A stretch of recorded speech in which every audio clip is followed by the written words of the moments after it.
So welcome back. Today we are going to be talking about clogged milk ducts.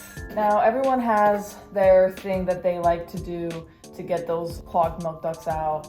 And these are just some of the things that I was taught from my breastfeeding consultant at Cleveland Clinic that are things that actually work, and that's how you should treat your clogged milk ducts. First, the clogged milk duct, if you're not familiar with how it feels, or you just want to be aware of how you might feel when you get one, is for me, when my first one ever, it felt like my boob was engorged, but only on one breast. And I think that's a good indicator for you, is to remember, like, if you are feeling some sort of way on just one breast, it might be a clogged duct.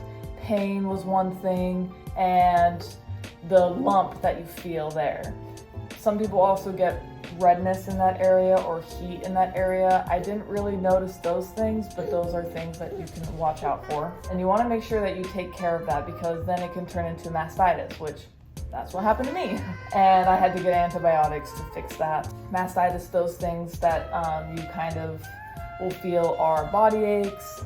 I was shaking and I was cold. I had a headache, and I just overall felt like almost like I was coming down with the flu or something, but it was the mastitis that was going on. So some of the common scenarios that will lead to these clogged milk ducts might be happening for many reasons. Dehydration, baby is maybe transitioning with not eating as much. That's causing oversupply in that breast. The milk coming through the milk duct it's like cars merging into a small lane, and you have all these cars coming into just one lane, and then all of a sudden it's just clogged. So that's definitely one thing that happens. Yeah, so there's so many things. I think the main thing though that you wouldn't think of is stress. Stress, I would say, is probably the number one reason why we might be getting a clogged milk duct. Stress is just going to affect so many different things. And with lymph nodes being all around like the breast tissue area, cortisol, that hormone spikes when you're stressed, and that's going to affect all your lymph nodes.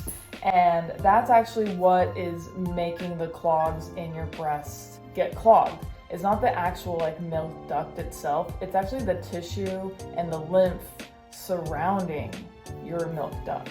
If you do feel stressed, possibly just taking, an hour or two a day to just do some self-care. I know it's really hard. I know the baby really needs you. I'm sure the house needs you, work needs you, but being able to maybe just take like an hour or two to take that bath, meditate, yoga, anything like that to just bring your stress levels down. Remember to breathe, just like take a couple inhales, sigh it all out, and try to just do that throughout your day so that you can bring those cortisol levels down, that hormone down in your body, because that is going to be a huge, huge thing. So make sure you're taking care of that stress. Now that we kind of know, okay, you're feeling the clogged duct, you're feeling the pain, all that, there are a lot of different things that I saw online to unclog a duct: heat, massage, all these different like manipulations, like take a shower head and push it up against your boob so it gets like the massage, or take a toothbrush, like a vibrating toothbrush, and put it on there. Those probably are all the wrong things to do, unfortunately. Maybe it'll work for some people, but from what I have been told from my breastfeeding lactation consultant, she's gave me a ton of information on what to actually do and how to actually treat this. So with that all said, these are some of the techniques that I believe help the most with getting an unclogged or a clogged milk duct gone. I think the main things are to treat this as a swollen ankle. Don't over-aggravate it with these crazy massages. Don't over-aggravate it with heat. Massaging and heat is going to bring more fluid, more blood to that area, and that's the last thing we want. We want less fluid in that area. So, ice, anti-inflammatories, rest. those are really important things. Again, it's like a swollen ankle. Just take it easy. Don't over-aggravate it. So one of the best things that I've done is the lymphatic drainage. Petting like a cat, nice and softly.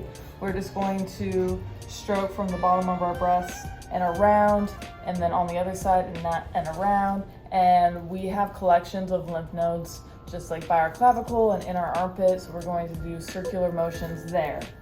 And I have found that that's kind of the best ways when I start to first feel that clogged milk duct, kind of help that kind of move that lymph out of the breast to give that clogged milk duct kind of room to expel all that extra milk that's kind of backed up behind it. And it's really important for us to take care of these clogged milk ducts because then it can turn into mastitis. And if we don't take care of that mastitis, then it turns into an abscess on our breast. And that's like a whole operation, ER situation. So make sure that you are aware of clogged milk ducts, that you're aware of what mastitis is, and that you handle it immediately so that we don't get to a point of abscesses or anything like that. So that is pretty much the gist on the clogged milk ducts and ways that we can help the breast. And remember, don't aggravate it, don't over massage it, treat it like a swollen ankle, rest it, ice it. You can move that lymph fluid out of there, handle your stress levels as well, and hopefully we can get that clogged milk duct out of the way. So hopefully those are helpful tips, and we will see you next time.